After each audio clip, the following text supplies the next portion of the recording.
Assalamualaikum warahmatullahi wabarakatuh. Waalaikumsalam warahmatullahi wabarakatuh. Selamat datang di podcast kami Ekonomi Mikro. Di sini dengan saya Rizky Ramadan dengan NIM C1A025102 dan di sebelah saya Muhammad Iqbal Al-Farizi dengan NIM C1A025087.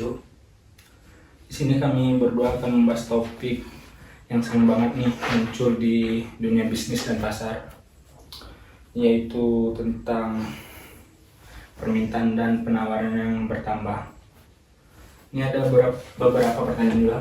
Boleh. Pertanyaan pertama, Bang. Kalau permintaan terhadap suatu barang meningkat, tapi penawaran tetap, apa yang terjadi dengan harga keseimbangan di pasar? Apakah naik, turun, atau malah seimbang, Bang? Kalau permintaan naik sementara, penawaran tidak berubah, maka harga keseimbangan akan naik dan jumlah barang yang diperjualbelikan bertambah. Hal ini karena semakin banyak konsumen yang ingin membeli barang tersebut, padahal jumlah barangnya tetap. Akibatnya terjadi persaingan. Terjadi persaingan antar pembeli dan penjual bisa menaikkan harga. Secara grafik, kurva permintaan bergeser ke kanan, sedangkan kurva penawaran tetap. Titik potong baru ada di posisi harga yang lebih tinggi dan kualitas yang lebih besar. Oh, jadi gitu ya, Bang. Pertanyaan kedua, Bang. Sebenarnya apa saja sih faktor yang bisa bikin permintaan terhadap suatu barang meningkat, Bang? Ada beberapa hal yang bisa membuat permintaan naik, antara lain: satu, pendapatan konsumen meningkat, gaji itu tadi. Saat orang punya lebih banyak uang, mereka cenderung membeli lebih banyak barang dan jasa gitu.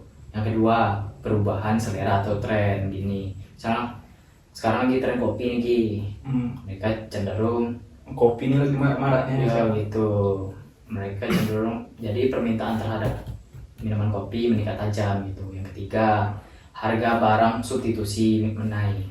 Jika harga barang pengganti seperti teh naik, orang akan lebih memilih kopi sehingga permintaan kopi naik. Yang keempat, ekspektasi harga masa depan. Kalau orang memperkirakan harga barang akan naik minggu depan nih, orang bakal nyetok dah. Nah betul, jadi dia nyetok dari sekarang, dibelinya dari sekarang gitu. Yang kelima, pertambahan jumlah penduduk. Semakin banyak penduduk, semakin besar permintaan terhadap berbagai kebutuhan. Gitu ya, Bang. Nah, sekarang pertanyaan ketiga, Bang. Kalau harga barang A naik dan orang-orang malah makin banyak membeli barang B, itu termasuk hubungan barang apa ya, Bang? Itu disebut barang substitusi atau barang pengganti. Artinya kedua barang itu bisa saling menggantikan fungsi satu sama lain.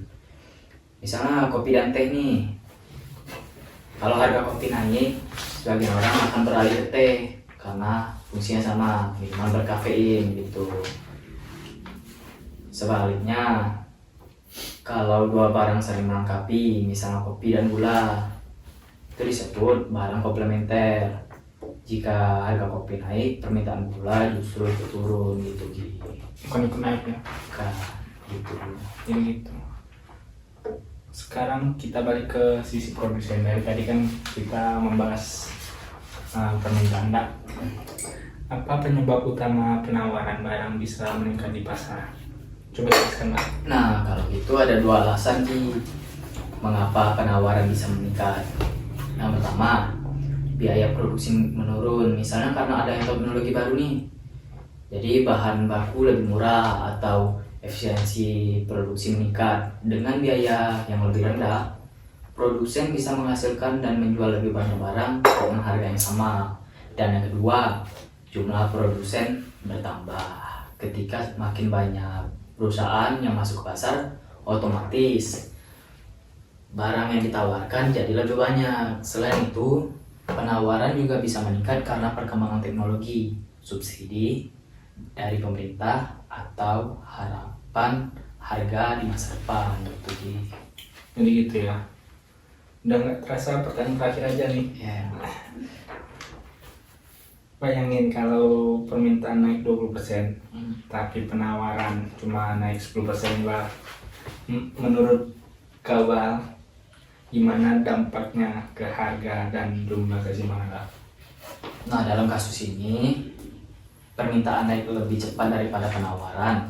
Artinya tekanan terhadap harga masih tinggi karena barang yang tersedia belum cukup untuk memenuhi semua pembeli. Akibatnya harga keseimbangan naik dan jumlah barang yang diperdagangkan di pasar meningkat. Dengan kata lain, walau penawaran ikut turun, peningkatan permintaan yang lebih besar tetap membuat harga naik.